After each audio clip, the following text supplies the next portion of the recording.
മനസ്സുകളിൽ അടിഞ്ഞുകൂടുന്ന തെറ്റായ ചിന്തകളെ ഒഴിവാക്കാനുതകുന്നു ചേഞ്ച് യുവർ ലൈഫ്.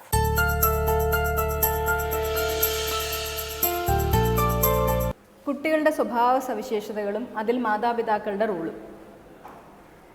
വളരെയധികം ഉത്സാഹത്തോടുകൂടി ഓടിച്ചാടി എല്ലാവരുടെ അടുത്ത് സംസാരിച്ച് പാട്ടുപാടി ബഹളം വെച്ച് നടക്കുന്ന കുട്ടികളെ ആർക്കാണ് ഇഷ്ടമില്ലാത്തത്?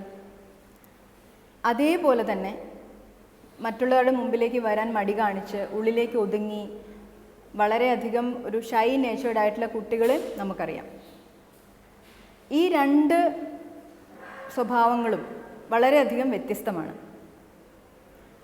അതായത് വളരെ ഡിഫറെൻറ്റ് ടൈപ്സ്, വളരെയധികം വ്യത്യസ്തമായിട്ടുള്ള പേഴ്സണാലിറ്റി ട്രൈറ്റ്സ് ഉണ്ട്.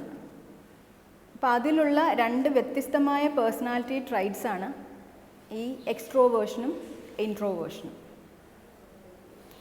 അപ്പോൾ ഇതിൽ എക്സ്ട്രോവേർഷൻ എന്ന് പറഞ്ഞാൽ മറ്റുള്ളവരുടെ മുമ്പിൽ വളരെയധികം ആക്റ്റീവായി പെരുമാറി വളരെയധികം ശബ്ദത്തോടുകൂടി സംസാരിച്ച് എല്ലാവരുടെയും ശ്രദ്ധ മേടിച്ച്, അതായത് മറ്റുള്ളവരുടെ പ്രസൻസിൽ അവരിൽ നിന്ന്, അതായത് presence of other people gives them energy എന്ന് പറഞ്ഞതുപോലെ ആൾക്കാരുടെ പ്രസൻസിൽ കൂടുതൽ എനർജൈസ്ഡ് ആയി കാണപ്പെടുന്ന ഒരു വിഭാഗം ആളുകൾ.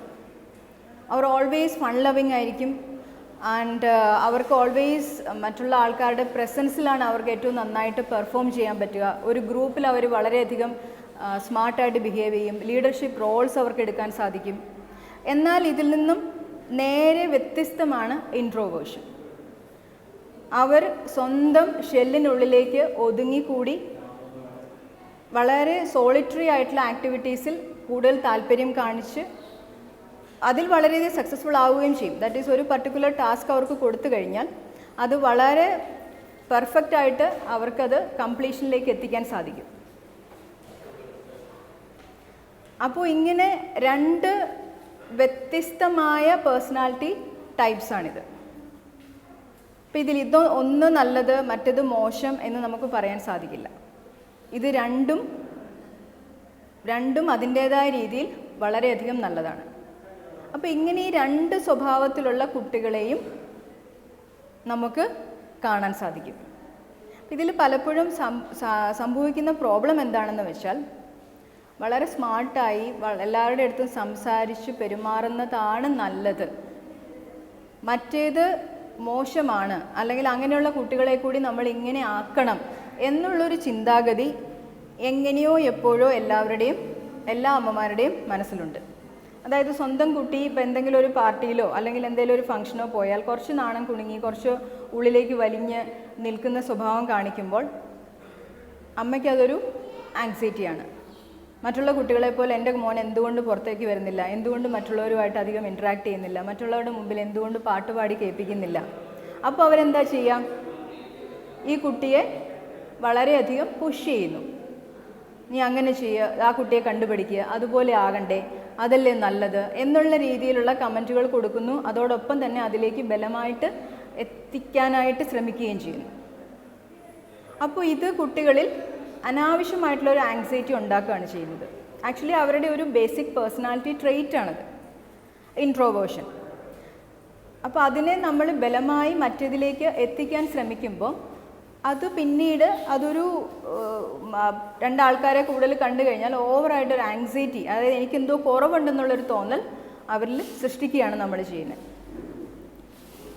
അപ്പോൾ ഇവിടെ മാതാപിതാക്കൾ ചെയ്യേണ്ടത് എന്താണെന്ന് വെച്ചാൽ, സ്വന്തം കുട്ടിയുടെ പേഴ്സണാലിറ്റി എന്താണ്, അല്ലെങ്കിൽ ഏതാണ് അവൻ്റെ ബേസിക് നേച്ചർ എന്ന് ഒരു ചെറിയൊരു ഐഡൻറ്റിഫിക്കേഷൻ നടത്തേണ്ടതാണ്. ഇത് കുട്ടികളിൽ മാത്രമല്ല മുതിർന്ന ആൾക്കാരിലുമുണ്ട്. മുതിർന്ന ആൾക്കാരിലും നമുക്ക് ഇതേപോലെ തന്നെ എക്സ്ട്രോവേർട്ടഡ് ആൻഡ് ഇൻട്രോവേർട്ടഡ് പേഴ്സണാലിറ്റീസിനെ കാണാൻ സാധിക്കും.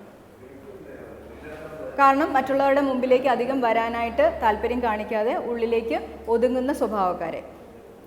ഇവരൊരിക്കലും ജീവിതത്തിൽ ഫെയിലർ ആവുന്ന ആൾക്കാരൊന്നുമല്ല. ഇവർക്ക് അവരുടെ ജോലികൾ വളരെ വൃത്തിയായും വളരെ നല്ല മനോഹരമായ രീതിയിൽ കംപ്ലീഷനിലേക്ക് എത്തിക്കാനുള്ള കപ്പാസിറ്റി ഉള്ളവരാണ്. ഇൻറ്റേർണൽ സ്ട്രെങ്ത് വളരെയധികം ഉള്ളവരാണ് ഇൻട്രോവേർട്ടഡ് പേഴ്സണാലിറ്റീസ്.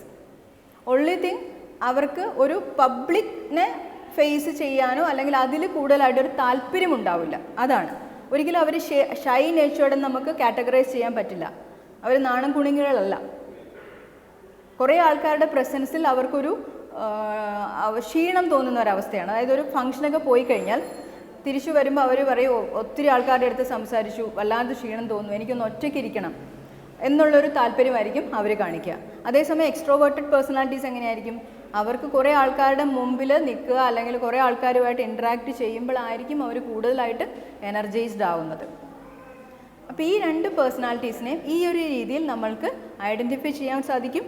അപ്പോൾ അങ്ങനെ ആ രീതിയിൽ തന്നെ അവർക്ക് വളരാനുള്ള സാധ്യതകൾ നമ്മൾ കൊടുക്കുക, അതോടൊപ്പം തന്നെ അവരെ അതിനനുസരിച്ചിട്ട് പ്രോത്സാഹിപ്പിക്കുകയും ചെയ്യാം. അതുപോലെ തന്നെ മറ്റൊരു വളരെ വിരുദ്ധമായ ഒരു സ്വഭാവം കണ്ടിരിക്കുന്നത് എന്താണെന്ന് വെച്ചാൽ റൈറ്റ് ഹാൻഡേഴ്സ് ആൻഡ് ലെഫ്റ്റ് ഹാൻഡേഴ്സാണ്. അതും ഇതേപോലെ തന്നെ അനാവശ്യമായ പ്രഷർ നമ്മൾ കൊടുക്കുന്നുണ്ട്. കാരണം മജോറിറ്റി ഓഫ് ആൾക്കാരും റൈറ്റ് ഹാൻഡേഴ്സാണ്. അപ്പോൾ സപ്പോസ് നമ്മളുടെ മകൻ ലെഫ്റ്റ് ഹാൻഡർ ആയിക്കഴിഞ്ഞാൽ അതിലൊരു ആങ്സൈറ്റി അമ്മ കാണിക്കാൻ തുടങ്ങും. അപ്പോൾ എന്തുകൊണ്ട് അങ്ങനെ? അവന് എന്തുകൊണ്ട് വലത് കൈ കൊണ്ട് ചെയ്തുകൂടാ? എന്തുകൊണ്ട് വലത് കൈ കൊണ്ട് ഭക്ഷണം കഴിച്ചുകൂടാ? എന്തുകൊണ്ട് വലത് കൈ കൊണ്ട് എഴുതിക്കൂടാ? അപ്പോൾ അതിന് വേണ്ടിയിട്ട് കുട്ടിയെ അനാവശ്യമായിട്ട് പ്രഷർ ചെയ്യുന്നു. പക്ഷേ നമുക്കറിയാം, നമ്മൾക്ക് ബ്രെയിൻ റൈറ്റ് സൈഡ് ഉണ്ട്, അതേപോലെ തന്നെ ലെഫ്റ്റ് ബ്രെയിനും ഉണ്ട്. അപ്പോൾ ഈ രണ്ട് ബ്രെയിനും, ലെഫ്റ്റ് ബ്രെയിനും റൈറ്റ് ബ്രെയിനും ഡിഫറെൻ്റ് ആയിട്ടുള്ള ഫങ്ഷൻസ് ഉണ്ട്. ഇപ്പോൾ നമ്മൾ റൈറ്റ് ഹാൻഡ് ഡോമിനേറ്റഡ് ആണെങ്കിൽ നമ്മളുടെ ലെഫ്റ്റ് ബ്രെയിൻ ആയിരിക്കും ഡോമിനേറ്റ് ചെയ്യുന്നത്. അതായത് ലെഫ്റ്റ് ബ്രെയിനിൽ reasoning capacity, logical thinking, then critical thinking capacity, scientific rules, അതുപോലെ കുറേ കൂടെ systematic discipline, systematic ways of functioning, ഇതെല്ലാം ലെഫ്റ്റ് ബ്രെയിനിൽ കൂടുതലായിരിക്കും. അപ്പം റൈറ്റ് ഹാൻഡേഴ്സ് ആയിട്ടുള്ളവരിലും ഈ ഒരു സ്വഭാവ സവിശേഷത കാണാൻ പറ്റും. അതേസമയം ലെഫ്റ്റ് ഹാൻഡേഴ്സ് വളരെ റെയറാണ്. ലെഫ്റ്റ് ഹാൻഡേഴ്സിൻ്റെ ബ്രെയിൻ ഡോമിനേറ്റ് ചെയ്യുന്നത് റൈറ്റ് സൈഡായിരിക്കും. റൈറ്റ് സൈഡിൽ ബ്രെയിൻ ഡോമിനേഷൻ വരുമ്പോൾ ദേ ആർ വെരി ഇമാജിനേറ്റീവ് ആയിരിക്കും, out of the box thinking വളരെ കൂടുതലുണ്ടാവും, വെരി ക്രിയേറ്റീവ് തിങ്കിങ് കപ്പാസിറ്റീസ് ഉണ്ടാവും. ആൻഡ് അവർക്ക് അവരുടേതായ വഴികളിൽ സഞ്ചരിക്കാനായിരിക്കും എപ്പോഴും താല്പര്യം കാണിക്കുക. റൂൾസ് ആൻഡ് റെഗുലേഷൻസിനോട് ഒത്തിരി അധികം സ്റ്റിക്ക് ഓൺ ചെയ്യുന്ന ഒരു നേച്ചേർഡ് ആയിരിക്കില്ല. ബട്ട് വളരെയധികം മെൻ്റൽ കപ്പാസിറ്റി ഉള്ള ആൾക്കാരുമായിരിക്കും. പക്ഷേ ഇവിടെ നമ്മൾ ഇത് രണ്ടും കൂടെ കൂട്ടിക്കുഴയ്ക്കുമ്പോൾ, ലൈക്ക് ലെഫ്റ്റ് ഹാൻഡർ ആയിട്ടുള്ള ഒരു കുട്ടിയെ ബലം പിടിച്ച് നമ്മൾ റൈറ്റ് ഹാൻഡർ ആക്കി മാറ്റുമ്പോൾ അവൻ്റെ പല കപ്പാസിറ്റികളും നമ്മൾ സപ്രസ് ചെയ്യുകയാണ് ചെയ്യുന്നത്. അപ്പോൾ അവൻ്റെ ഡോമിനേറ്റ് ചെയ്യേണ്ടതായിട്ടുള്ള പല ക്യാരക്ടേഴ്സിനും നമ്മൾ മനഃപൂർവ്വമായിട്ട് സപ്രഷൻ കൊടുക്കുകയാണ് ചെയ്യുന്നത്. അത് കുട്ടിയിൽ, അതായത് നാച്ചുറലി കാണിക്കേണ്ട ചില എക്സ്പേർട്ടിസംസ് കാണിക്കാൻ പറ്റാതെ വരുന്നു. അപ്പോൾ അത് അവൻ്റെ ശരിക്കുള്ള ഒരു മെൻ്റൽ ഡെവലപ്മെൻറ്റിനെ തകർക്കുകയാണ് നമ്മൾ ആക്ച്വലി ചെയ്യുന്നത്.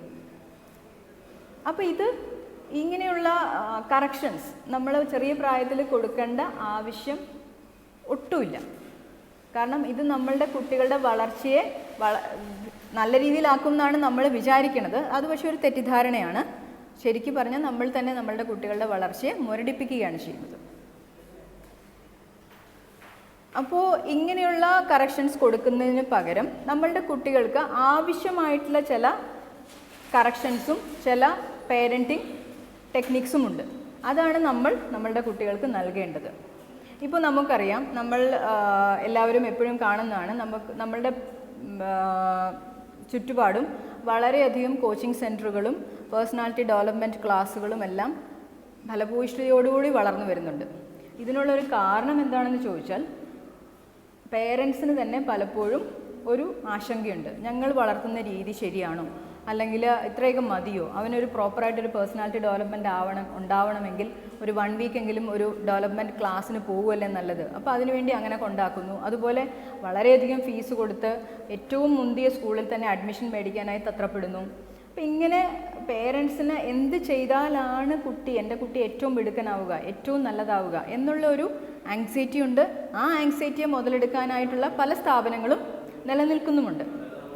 ശരിക്കു പറഞ്ഞാൽ എന്താണ് നമ്മളുടെ ഏറ്റവും നല്ല കോച്ചിങ് സെൻറ്റർ, നമ്മളുടെ ഏറ്റവും നല്ല കോച്ചിങ് സെൻറ്റർ എന്ന് പറയുന്നത് നമ്മളുടെ വീട് തന്നെയാണ്, അതിൽ യാതൊരു സംശയവുമില്ല. ആൻഡ് ഏറ്റവും നല്ല മെൻറ്റേഴ്സ് ആവേണ്ടത് മാതാപിതാക്കളുമാണ്. അപ്പം ഇതിൽ ഉള്ള ഒരു പ്രാവീണ്യം ഉണ്ടാക്കുകയാണ് ശരിക്കും പറഞ്ഞാൽ മാതാപിതാക്കൾ ചെയ്യേണ്ടത്. Instead of searching for better place, coaching centre, better school അങ്ങനെയൊക്കെ നോക്കുന്നതിന് പകരം. അപ്പം അതിന് ചില ചെറിയ ചെറിയ വഴികളിലൂടെ നമ്മൾക്ക് ഇത് പ്രാവർത്തികമാക്കാൻ പറ്റും. അതായത് നമ്മൾക്ക് കുട്ടികൾ ചെറിയ ചെറിയ ജോലികൾ, അതായത് ഒരു 5 വയസ്സ് പ്രായമുള്ള കുട്ടിക്കാണെങ്കിലും അവന് ചെയ്യാൻ പറ്റുന്ന ജോലികൾ കൊടുക്കാം, 10 വയസ്സാണെങ്കിൽ അവന് ചെയ്യാൻ പറ്റുന്ന ജോലികൾ കൊടുക്കാം. അങ്ങനെ ചെറിയ ചെറിയ ജോലികൾ കൊടുത്ത് അവരിലൊരു റെസ്പോൺസിബിലിറ്റീസ് ക്രിയേറ്റ് ചെയ്യുകയാണ് നമ്മൾ ചെയ്യേണ്ടത്. അപ്പോൾ ജോലി കൊടുക്കുമ്പോൾ റെസ്പോൺസിബിലിറ്റീസ് ഉണ്ടാകുമെന്ന് പറയുന്നതിന് നിങ്ങൾ തെറ്റിദ്ധരിക്കാൻ പാടില്ല. ഞാൻ ഉദ്ദേശിച്ചത് ആ ജോലിയുടെ ഫുൾ, അതായത് till the beginning and from the beginning till the completion പൂർണ്ണമായ ഉത്തരവാദിത്തം കുട്ടിക്ക് തന്നെ കൊടുക്കണം. ഇപ്പോൾ ഇവിടെ ഞാനൊരു എക്സാമ്പിൾ പറയാം. ഇപ്പോൾ ഗാർഡനിങ്ങിൽ കുട്ടികളെ കൂടെ സഹകരിപ്പിക്കുന്നത് നല്ലതാണെന്ന് പറയാം. അപ്പോൾ അത് എങ്ങനെയാണെന്ന് വെച്ചാൽ, എന്നും വൈകിട്ട് വെള്ളം ഒഴിക്കുന്ന ജോലി മാത്രം അവർക്ക് കൊടുത്തു കഴിഞ്ഞാൽ അതൊരിക്കലും അവരുടെ റെസ്പോൺസിബിലിറ്റി ആവുന്നില്ല. അത് അമ്മ അവൻ്റെ അടുത്ത്, ഇപ്പോൾ മോൻ്റെ അടുത്ത് ഇൻസ്ട്രക്ഷൻ കൊടുക്കുന്നു, അല്ലെ മോളുടെ അടുത്ത് ഇൻസ്ട്രക്ഷൻ കൊടുക്കുന്നു, മോനെ പോയി വെള്ളം നനയ്ക്കൂ എന്ന് പറഞ്ഞാൽ അവൻ വെള്ളം നനയ്ക്കും, തിരിച്ചു കയറി വരും. അതൊരിക്കലും ഒരു റെസ്പോൺസിബിലിറ്റി അല്ല. ഇൻസ്റ്റെഡ് ഓഫ് ദാറ്റ് ഒരു 10 പോട്ടുകൾ, അതല്ലെങ്കിൽ 4-5 പോട്ടുകൾ കുട്ടിക്കായിട്ട് നൽകുക. അതിൽ ഫില്ല് ചെയ്ത് ചെടി നട്ട് അതിനെ പരിപാലിച്ച് അതിനെ വളർത്തുന്ന ഒരു ജോലി കൊടുക്കുക. അവിടെയാണ് അതൊരു റെസ്പോൺസിബിലിറ്റി ആവുന്നത്. അതേപോലെ പെറ്റ്സിനെ നോക്കാനായി കുട്ടിയെ ഏൽപ്പിക്കാം. അതുപോലെ ക്ലീനിങ് വർക്ക് കുട്ടികളെ ഏൽപ്പിക്കാം. ക്ലീനിങ് വർക്കും ഇതേപോലെ തന്നെ കുട്ടികളെ ഏൽപ്പിക്കുമ്പോൾ നമ്മൾ ശ്രദ്ധിക്കേണ്ടത്, നമ്മൾ പറയുന്ന എന്തെങ്കിലും ഒരു പർട്ടിക്കുലർ ജോലി ചെയ്യാനല്ല അവരെ നിയോഗിക്കേണ്ടത്. അവരുടെ റൂം സ്വന്തമായി ക്ലീൻ ചെയ്ത് അതിനെ എങ്ങനെയൊക്കെ ഡെക്കറേറ്റ് ചെയ്യാമോ അതുപോലെയൊക്കെ ഡെക്കറേറ്റ് ചെയ്ത് ഭംഗിയാക്കി വെക്കുക എന്നുള്ളൊരു ജോലിയാണ് കൊടുക്കേണ്ടത്. അപ്പോഴാണ് അതൊരു ഉത്തരവാദിത്തമാകുന്നത്. അങ്ങനെയുള്ള ചെറിയ ചെറിയ ഉത്തരവാദിത്തങ്ങൾ കൊടുക്കുന്നതിലൂടെ നമ്മളുടെ കുട്ടികളിൽ വളരെയധികം ആത്മവിശ്വാസവും അതുമാത്രമല്ല റെസ്പോൺസിബിലിറ്റീസ് ടേക്കപ്പ് ചെയ്യാനുള്ള ഒരു ധൈര്യവും നമ്മൾക്ക് ഉണ്ടാക്കിയെടുക്കാൻ സാധിക്കും.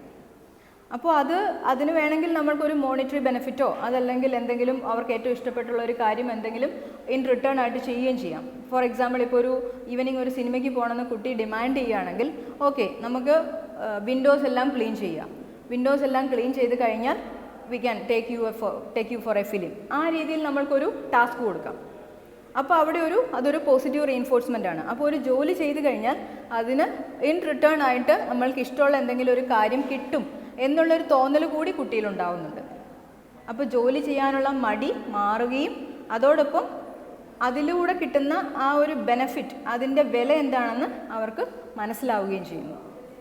അപ്പോൾ ഇങ്ങനെ നമ്മളുടെ കുട്ടികളെ നമ്മൾക്ക് ഏത് രീതിയിലാണോ, അതായത് എത്ര നല്ല ലെവലിലേക്ക് വരെ വേണമെങ്കിലും നമ്മൾ വിചാരിച്ചാൽ ഉയർത്തിക്കൊണ്ട് വരാൻ പറ്റും. അതിലൂടെ അവർക്ക് വളരെ ശോഭനമായൊരു ഭാവി നമ്മൾക്ക് നൽകാനും സാധിക്കും. സോ അതിനൊരു മടിയും കാണിക്കാതെ ആ ഒരു ഉത്തരവാദിത്തം ഏറ്റെടുക്കുക എന്നുള്ള റോളാണ് പേരൻസ് ചെയ്യേണ്ടത്. So be happy always.